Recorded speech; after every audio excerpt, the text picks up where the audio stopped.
Tu peux y aller. Bon, ben, il nous manque toujours Louise, mais... Alors, écoutez, je suis obligée de rester assise, ça a l'air. Quoi? Pas facile. Pour moi. Parce que je gigote tout le temps. Ben, lève-toi. Non, parce que c'est filmé. Ah, ben, ça prend un beau caméraman. Mais là, c'est un vieux pied. On va pas discuter, on va laisser ça comme ça. Je vais juste vous informer que je reste assise. Alors voilà. Et puis, je suis ici pour vous raconter des histoires. Alors, je suis extrêmement contente que vous soyez tous là. Vraiment, je suis très émue. Vous êtes tous des amis. Et je voulais, des amis réunis pour rencontrer mon ami, avec qui je partage ma vie depuis toujours, je dirais. Parce que c'est probablement le livre d'une vie. C'est celui que j'ai toujours voulu écrire. J'en ai écrit plusieurs. J'écris des contes, mais là, ça tombe que ce sont des histoires. Et peut-être même des contes, oui, il y a des contes dedans. Mais bref, c'est rempli d'histoires. Et en fait, c'est une 50aine de portraits qui retracent probablement, vous allez vous retrouver, les Québécois, c'est un peu aussi beaucoup l'histoire de la santé mentale, mais à travers des histoires. Alors, c'est un livre pour tous. C'est un livre qui ne se lit pas nécessairement du début à la fin. C'est un livre qui se lit, on l'ouvre, on lit une histoire, elle nous touche, et ce sont de très courtes histoires. Mais ce sont toutes des histoires vraies, ce sont toutes des histoires de vie. Et les gens qui m'ont raconté leur histoire, ils m'ont permis de raconter leur histoire. Et dernièrement, depuis que le livre vient de sortir, c'est un lancement ce soir, mais j'en ai fait quelques-uns dans la région où je suis allée m'expatrier depuis 20 ans. Et j'ai eu l'occasion de rencontrer des gens qui l'ont dévoré. Il semblerait qu'il y en a qui l'ont dévoré. Et qui sont arrivés en me disant qu'ils étaient plus que ravis d'être dans l'histoire, ou pour certains qui étaient dans l'histoire. Et donc, ils m'ont vraiment autorisée. Je suis extrêmement heureuse. Je les remercie du fond du cœur. Je vais vous en raconter quelques-unes. Vous êtes d'accord? Oui. OK. Alors, le premier, j'en ai choisi des légères, parce qu'il y en a de toutes sortes. Hein? C'est des histoires de vie. Elles sont courtes, mais elles parlent. Et si vous vous reconnaissez dans cette histoire, ou peut-être ça va vous aider à refaire la vôtre, je ne le sais pas. Mais ce serait intéressant, en tout cas, de regarder notre vie différemment, de la regarder comme une histoire. C'est quoi le titre? Peinture carottée. J'ai 6 ans. Et je suis débrouillarde. Je suis une grande fille, dirait Loulou. Oui, c'est ma petite fille qui est là. On peut compter sur moi. Je sais faire les commissions. Je suis une des plus jeunes à la maison. Un samedi, mes frères et sœurs aînés m'envoient chez le quincaillier chercher de la peinture. Tout le monde est affairé à préparer la cour pour l'été. On rafraîchit les tables, les chaises et les abris de jardin. Je me sens honorée que l'on me confie cette grande responsabilité. Je vais leur faire honneur. Je me sens vraiment fière. J'arrive au magasin. J'attends patiemment. C'est très long avant que je puisse passer ma commande. Tout le monde passe avant moi. J'imagine qu'on pense que j'accompagne un adulte. Comme personne ne me regarde, je décide de faire comme à l'école et je lève la main. Ça marche. On me remarque et on s'adresse à moi. Je passe la commande. De la peinture carottée, dis-je fièrement. La quoi? De la peinture carottée. Le commis répète à tout le monde la commande que j'ai passée. Hey! La petite veut de la peinture carottée, on a tout ça, nous autres? Un fin finot réplique. Carottée rouge ou carottée verte? Et moi, je pense, oh non, j'ai oublié de faire préciser. Je me sens un peu mortifiée de ne pas y avoir pensé. Et ça continue. Tout le magasin s'esclave. Au début, je ne comprends rien. Je veux juste accomplir correctement la mission qu'on m'a confiée. Horizontale ou verticale?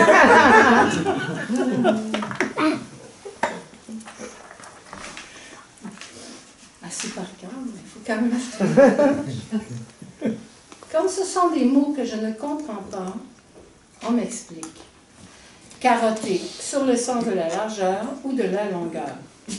Et moi, je n'en sais rien. Je ne peux pas répondre. Je rougis. Tout le monde me regarde et tout le monde rit. Je commence à paniquer puis j'ai honte. Je vais revenir à la maison sans la commande. Ils vont me traiter de bébé. Les larmes commencent à monter. Le commis change d'attitude et il m'explique qu'on a dû vouloir me jouer un tour parce que cela n'existe pas de la peinture carottée. Je comprends tout à coup que les rires étaient des moqueries. Je suis rouge de honte et une colère impuissante s'empare de moi. Je ne retournerai pas chez nous. Je les hais. Je leur en veux à tous. Mais je ne sais pas où aller. La mort dans l'âme, je me traîne péniblement jusqu'à la maison et je me prépare à subir leur rêve. Des années plus tard, cette petite a grandi, mais cette blessure est restée intacte. Si par malheur, elle ose en parler, les rires fusent. Et la femme, restée à ce niveau une petite fille, fuit ce type d'individu. Elle a développé à son insu un radar pour les éviter. Or, pour un adulte, la farce est bonne. Et bien sûr, quand c'est une femme mûre qui raconte cette expérience, il est difficile de garder son sérieux. Cette dame, qui existe pourtant aujourd'hui une profession prestigieuse, n'a développé aucun recul face à cette expérience et elle réagit encore tout simplement comme la petite qui s'est défendue comme elle a pu en enterrant sa douleur au plus profond d'elle-même. Cette salissure a écarté toutes les situations d'humour de sa vie.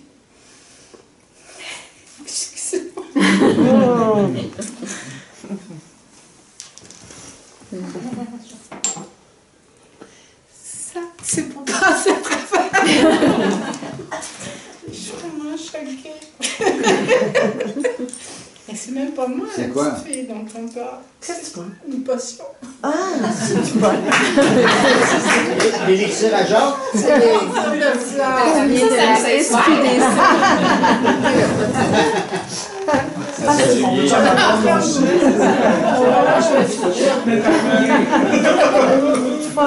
Hey, Jacques, c'est un élixir? Non, c'est un élixir de fleurs. Ah, d'accord. C'est bon pour moi. C'est doux. J'ai Juliane, besoin de douceur. est-ce que tu peux répéter la dernière phrase? Je n'ai pas entendu. Bien sûr. Éviter cette situation de quoi? Attends un peu, je vais enlever mes lunettes. Ah, merde. Il est bon dans l'élixir. Ah, grosse celle-là. Bref. Et elle réagit encore tout simplement comme la petite fille qui s'est défendue comme elle a pu, en enterrant sa douleur. C'est ça qui m'a fait pleurer au plus profond d'elle-même. Ouais, non, c'est pas ça. Après ça, tu C'est pas fini. Cette Ça le fait rire, bon, cette salissure a écarté toutes les situations d'humour de sa vie. des situations d'humour, c'est ça? OK. Elle craint l'humour, comme d'autres craignent les chats. Elle n'a jamais développé une saine distance entre cet événement et les situations drôles ou ironiques de la vie. L'humour présuppose la connaissance et la maîtrise. Voilà, c'en était une. Bravo! Bravo!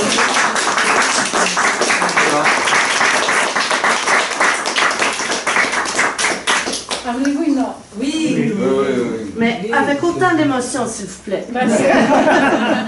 Tu vas Beaucoup l'achever? d'émotions, je risque de pleurer. Si vous acceptez que je pleure, elle est belle. Alors, ça s'appelle Une maison comme les autres. Il y a un sous-titre qui s'appelle Ébranlement de croyances. Dans un quartier paisible, un bungalow semblable à ses voisins. À l'intérieur de cette maison, des gens en réinsertion. Un projet piloté par les psychanalystes qui consiste à sortir de l'hôpital psychiatrique des individus souffrant de psychose. Un état altéré de conscience qui nous fait habiter un autre espace-temps que le commun des mortels. Cela donne lieu parfois à des situations plutôt cocasses. Un jour, un témoin de Jéhovah sonne à la porte. Je l'ai excentré. Il ne sait pas où il met les pieds. Je ne le lui dis pas. Il est très gentiment accueilli par un des pensionnaires qui est absolument ravi d'avoir quelqu'un avec qui discuter. Il l'invite à table et lui offre un café. Notre homme est content. Il est rarement si bien reçu. La joute commence. Sur la planète de Benoît, notre pensionnaire, on est préoccupé par la création. Par exemple, la gestation peut durer 5 mois, 3 ans, 9 ans, il n'y a pas de temps limite. L'accouchement peut également s'étendre sur 18 mois, voire plus. Les mères sont des ogresses qui rejettent leurs bébés, qui sont pourtant géniaux. En fait, tout le monde en est jaloux. C'est ainsi qu'il le décolle. Benoît proclame qu'il est un artiste qui vaut des trilliards de dollars. Il est tellement cher que personne n'est assez riche pour l'acheter. Sûr de son fait, il téléphone à des courtiers pour s'acheter une maison, négocie des prêts à la banque, se procure des articles pour peindre et s'achète des portfolios plus grands que lui pour y insérer des œuvres qu'il ne crée pas en vrai. Il est grandiose et grandiloquent. Moi, je l'accompagne en mettant dans ma poche arrière tous mes jugements. Et ils sont nombreux. Un exercice d'humilité qui m'a beaucoup fait travailler. Les jugements ressortaient sans arrêt de ma poche et je devais sans cesse les y remettre. J'avais peur d'être aussi jugée qu'il ne l'était juste parce que je l'accompagnais. Je n'avais pas mon petit badge indiquant que j'étais au travail, ce qui aurait pu nous différencier. Le lendemain, c'était le grand rassemblement des témoins de Jéhovah au stade olympique. Une rencontre unique réunissant pour la fin de semaine des milliers de croyants venant de partout sur la planète. Un événement rare. Notre témoin lui en parle et Benoît, tout excité par cette sortie, accepte. L'entente est conclue. Notre Jéhovah viendra le chercher le lendemain matin et s'occupera de tout, repas et transport. Un adepte de plus, ça vaut bien ça. Bien, Benoît reviendra coucher et repartira avec son hôte le dimanche matin. Le samedi soir, notre adepte de Jéhovah accompagne Benoît et me dit qu'il y a un imprévu qui l'empêchera de tenir sa promesse pour le lendemain. Je sais qu'il ment.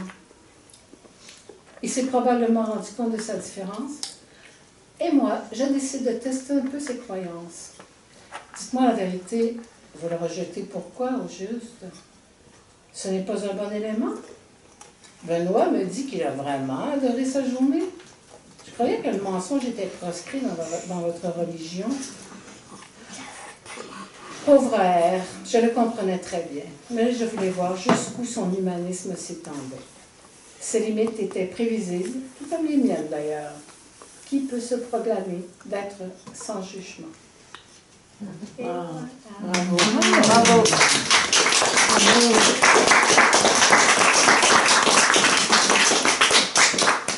J'en aurais une autre à vous offrir puisque On est bien. Parce qu'on écoute. On continue. ça c'est plutôt c'est comme C'est bien que tu te mettes en scène. pardon? C'est bien que tu te mettes en scène dans une histoire comme ça. Oui. C'est chouette. Oui. Ben, parfois, je parle aux jeunes, puis je ne suis pas en scène, mais les gens pensent que c'est moi. Mais c'est un travail d'auteur, alors c'est pour mêler tout le monde. En fait, c'est pas vrai, c'est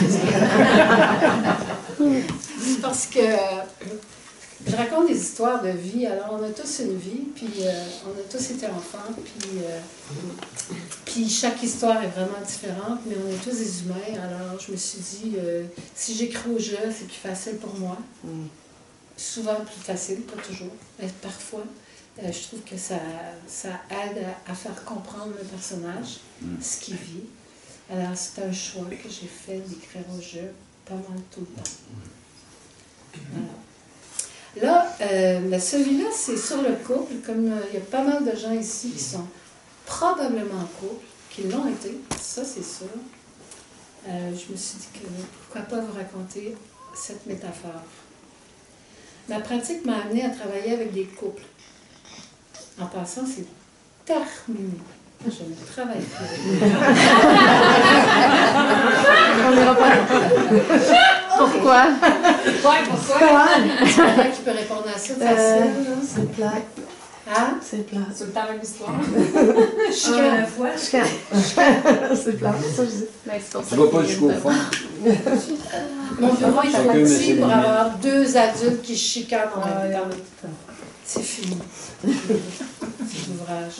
Ça me tente pas. Elle est trop courte pour que j'écoute des chicanes. J'ai décidé que c'était pas mon métier. Psychologue. Mais plus de couple. Le reste, oui. Tu dans le texte, Ma pratique m'a amené à travailler avec des G. J'improvise. Je sors tout le temps des... Oui, des c'est bon, on aime ça. dans tout. Oui, c'est vivant. Comment deux personnes distinctes à tout point de vue peuvent-ils arriver à s'unir et à le rester? Est-ce d'ailleurs toujours utile? Cette métaphore englobe, à mon avis, tous les genres d'union. Chacune est unique. Elle représente un parcours rempli d'échanges, de partage, de frustration, de joie, de collaboration, de lutte de pouvoir. Chose certaine, le couple représente toujours une immense occasion d'apprendre et, si nous le désirons, d'évoluer. Chacun le jouera selon son éducation, ses croyances et ses inclinaisons. À la base, l'attirance, l'amour, le respect, l'admiration, des besoins respectifs qui se rencontrent, sortir de la solitude et tant d'autres. Construire un paquebot prend du temps. On ne le manœuvre pas comme un canot, une chaloupe, un kayak ou toute autre embarcation. Ces dernières peuvent se conduire seules. On peut en adapter ou en changer la trajectoire selon le désir ou l'énergie que l'on possède. Pour les petites barques, il s'agit de se synchroniser pour arriver à bon port. Le couple qui dure est un paquebot. Et là, c'est quartiers, c'est pas, c'est cabines, ses espaces et ses spécificités. Il doit les connaître, sinon les apprendre et les respecter. Conduire ce grand navire n'est pas une mince tâche. On doit être prêt à tout, car le temps change constamment. Les partenaires doivent apprendre à naviguer à travers toutes les intempéries. Ils doivent s'adapter à des quarts de travail, traverser différents paliers de profondeur, calculer les vents qui feront dévier leur trajectoire, traverser des tempêtes, affronter de violentes bourrasques et des marées plus ou moins fortes. Certes, il y aura du beau temps et des accalmies. C'est là où on fera le plein. Le couple suit la marée. Il n'est jamais statique. Selon où il se trouve, en eau trouble ou en eau calme, il apprend ou pas à naviguer. Il y en a qui feront tout pour ne pas faire chavirer leur bateau. Il y en a d'autres qui périront plutôt que de faire face aux tempêtes. D'autres encore se sacrifieront au profit des passagers. Il y aura des bons et de mauvais capitaines. Tout est une question de volonté et d'équilibre. Mener sa propre barque n'est déjà pas facile. Conduire un paquebot est une entreprise colossale. Il vaut mieux être conscient de l'embarcation que l'on emprunte. Les responsabilités ne sont pas les mêmes et la navigation diffère amplement. Dès qu'on entre en relation, on apprend. On peut soit exécuter nos tâches, espérant secrètement qu'elles changent, sans qu'on ait d'efforts à fournir, ou, au contraire, les discuter jusqu'à plus soif. Mener ou être mené, ou encore apprendre à co-gérer. Qui invite-t-on? Qui sera passager? Combien et pour combien de temps? À qui appartient le bateau? Définir la destination. Si on embarque pour une famille, si on s'embarque pour une famille, il vaut mieux prévoir du temps. Une entente de 5 ans pourrait être conclue. La gestation, la mise au monde, le b.a.-ba de l'intégration du nouveau venu et les adaptations nécessaires à son arrivée. Toutes ces questions auront leur importance, qu'on le prévoit ou non. Chacun devra y répondre si l'on veut que le bateau tienne son cap. Quitter, s'aborder un bateau en pleine mer est une entreprise risquée. On peut y laisser des dettes ou des morts. Peu de gens connaissent les dangers d'une grande traversée. L'expérience doit être tentée pour être apprise. Bravo!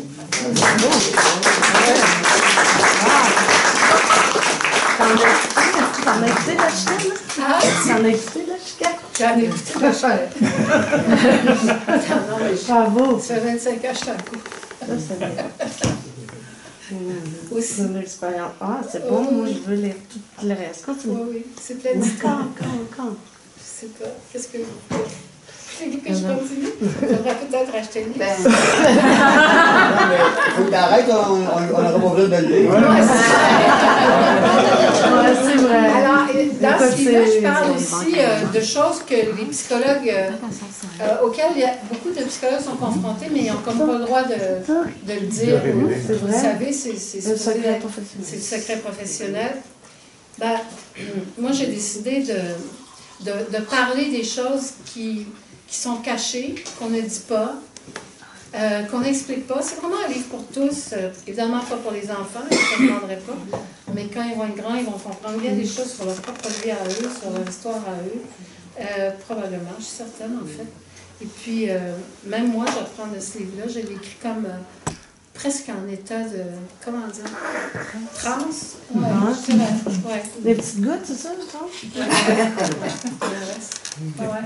Fait que, non, c'est vraiment... Puis, bref, j'aborde, par exemple, le paranormal, et qui vient souvent dans nos bureaux. C'est des choses qu'on n'étudie pas à l'école, qui ne sont pas balisées par les lois, ni par de l'éducation, ni par la science. Donc, on ne croit pas, ou enfin, on en doute. Mais moi, je suis trop souvent témoin de ça. Alors, oui, j'en parle.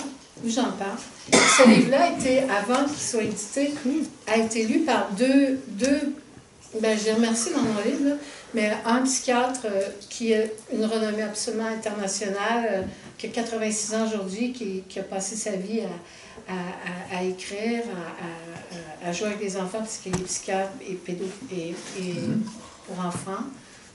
Et il a participé à créer la partie psychiatrie à l'hôpital Sainte-Justine. Il a lu mon ouvrage et puis il l'a corrigé, pas corrigé, mais il l'a commenté. Il l'a commenté, merci beaucoup. Ouais, il l'a commenté, puis il a accepté d'en rédiger la préface, ce qui est absolument pour moi... quand il a rédigé la préface, je me suis sentie comme... Parce que j'avais peur en écrivant ça, parce que je m'écartais tellement des sentiers battus, de ce qui est dit, de ce qui est écrit, de ce qui est parlé en psychologie, etc. Ben, je m'écartais vraiment de ça. Alors, quand lui, il a accepté de faire ma préface, et quand j'ai lu sa préface, et quand vous lirez sa préface, sincèrement, oui, j'ai braillé pendant une demi-heure. Tu sais, comme les enfants, là, qu'on voit des cartoons, là, ça pisse comme ça, là. C'est comme ça que ça se passait. Je suis même pas capable de continuer de dire, je faisais « Oh mon Dieu! Oh mon Dieu! Oh mon Dieu! » Puis, et puis, j'ai eu après l'impression qu'il y avait une armée d'anges autour de moi qui me protégeait contre tous les bien-pensants de cette planète et tous ceux qui savent si bien et qui sont si intelligents et qui savent tellement tout et qui prennent ça, je ne sais pas exactement tout ce qu'ils savent, mais en tout cas, ils savent en tellement. Moi, je ne sais rien et je travaille depuis toujours. Et puis, vraiment, c'est vrai que j'aime les humains, j'adore.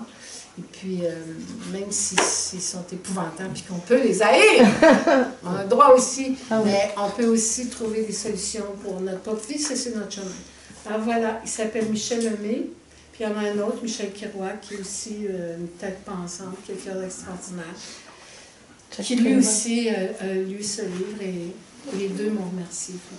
Bravo, nous te remercions. Merci. Bravo, bravo Daniel.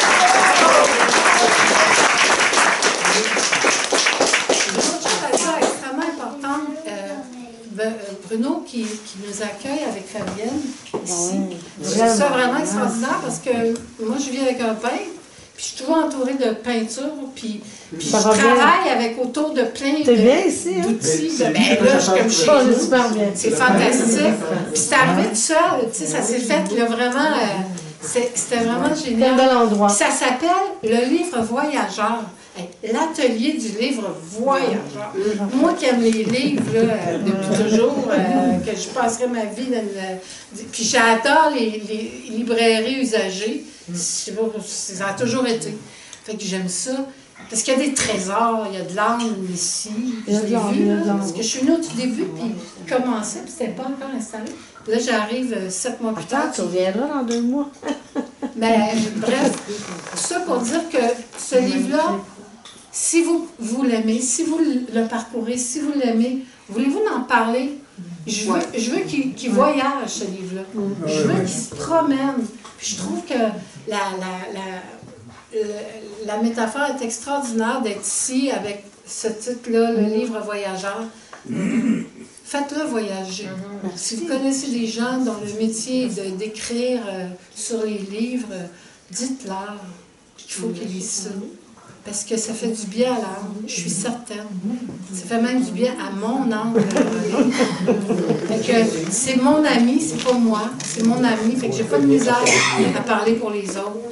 Fait que c'est pas moi qui l'ai écrit ça. Oui, c'est toi. La page couverture. Merci beaucoup! Et devinez c'est qui? Ben, c'est Jean. C'est Jean. Voilà, reconnu. La page noire. Bravo, bravo.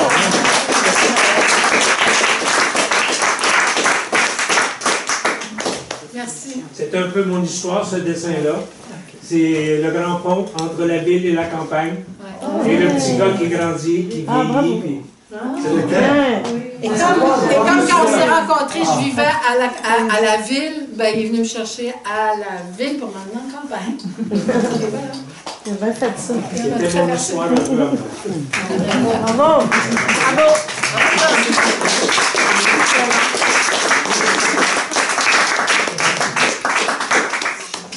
Alors, on veut fasciner nos livres. Ah, fascinez nos livres, tout le monde s'apprend. Ah, j'en ai un, moi! Oui. Comment? Séance de signature. Moi, j'ai deux, mais ils sont pas là. C'est incroyable. Allô, Louise? Voyager en éducation.